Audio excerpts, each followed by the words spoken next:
দুর্গা পুজোকে কেন্দ্র করে পরাজিত শক্তি যদি কোনো ষড়যন্ত্র করে, আমরা বিএনপির নেতাকর্মীরা সেটা রুখে দেব, এই আশ্বাস আপনাদের।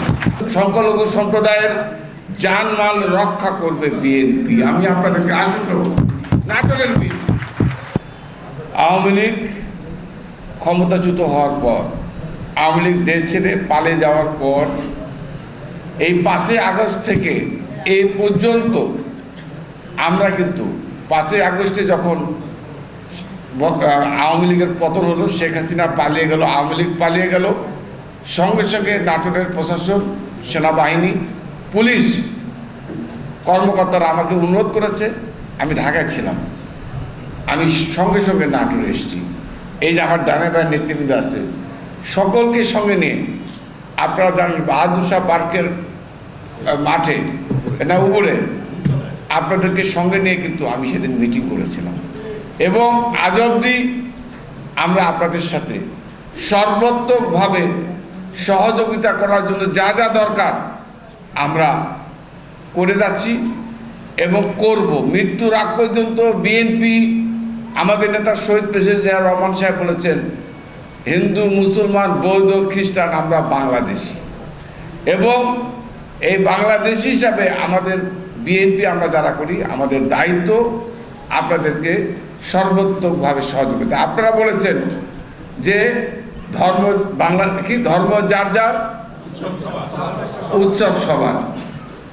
আজকে এটা আপনাদের মাথায় রেখে আমি আপনাদেরকে বলতে চাই, এবং আপনাদের এইটুকু বলতে চাই যে এই যে দুর্গা পূজাকে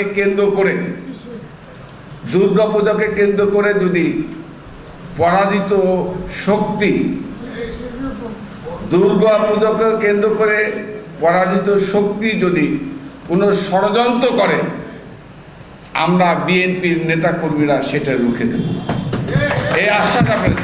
আমি বুঝি নির্মাণের শিল্প, সালাম স্টিল বোঝে ডিউরেবিলিটি। সালাম স্টিল, মোস্ট ডিউরেবল স্টিল। কারণ আমরা বিশ্বাস করি, যখনই কোনো আপনাদের পূজা আসে, দুর্গা পূজা বলেন আর সরস্বতী পূজা বলেন, এই পূজা যখনই আসে তখনই কিন্তু একটা প্যানিক, একটা কি বলে, এই একটা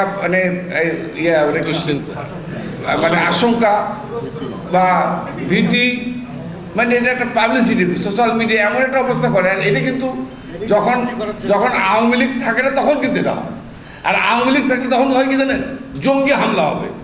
আরে বাংলাদেশে কোনো জঙ্গি আসে নাকি? মানে আজগুবি একটা করে কথা বললে মানুষের মধ্যে একটা আতঙ্ক সৃষ্টি করা, এই প্রোপাগান্ডা, এটা প্রোপাগান্ডা করার চেষ্টা করতে। আমি আপনাদেরকে এইটুকু বলতে চাই, ষড়যন্ত্র এবং চক্রান্ত রুখতে আমরা বিএনপির নেতাকর্মীরা সংখ্যালঘু সম্প্রদায়ের পাশে আপনাদেরকে আমি আশ্বস্ত করছি। আমাদের নেতা তারেক রহমান সাহেব বলেছেন আপনাদের পাশে থাকার জন্য উনি নির্দেশ দিয়েছেন। আমরা তো ওনার নির্দেশের আগের থেকে শুরু করেছি।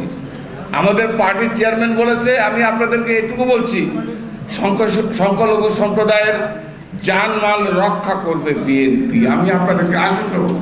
নাটকের বিএনপি আমি আপনাদের কাছে আমার অনুরোধ, আমার ওই বক্তব্য যে আপনারা, আমি জাস্ট মনে করে দিতে চাই, দাদা আপনাদের কাছে আমার অনুরোধ, রহিম অত দুঃখের কথাগুলো বলেছে।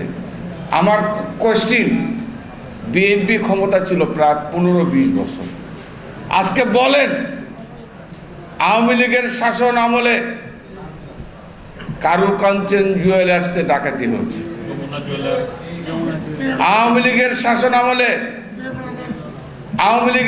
আমলে সন্ধ্যাবেলা যমুনা জুয়েলার্সে ডাকাতি হয়েছে, আওয়ামী লীগের শাসন আমলে লক্ষ্মীনারায়ণ জুয়েলার্সে হামলা হয়েছে, ডাকাতি হয়েছে, আওয়ামী লীগের শাসন আমলে দে ব্রাদার্সের মালিক দেশ ছাড়িয়ে পালিয়ে যেতে বাধ্য হয়েছে, আওয়ামী লীগের শাসন আমলে ডিসি অফিসের চাকরি করতে সুন্দরী মহিলা, কি জন্য না, বনানীর মেয়েকে কে হাইজ্যাক করে নিয়ে গিয়েছিল। আজকে আপনারা বলেন, বিএনপির কোনো নেতা কর্মী কারো বাড়িতে ডাকাতির সাথে জড়িত কিনা? আপনারা বলেন, বিএনপির কোনো নেতা কর্মী কোনো হিন্দু ভাইয়ের বোনের মেয়েকে হাইজ্যাক করে নিয়ে গেছে, এরকম একটা দৃষ্টান্ত দেখেন, আমি রাজনীতি ছেড়ে দেবো।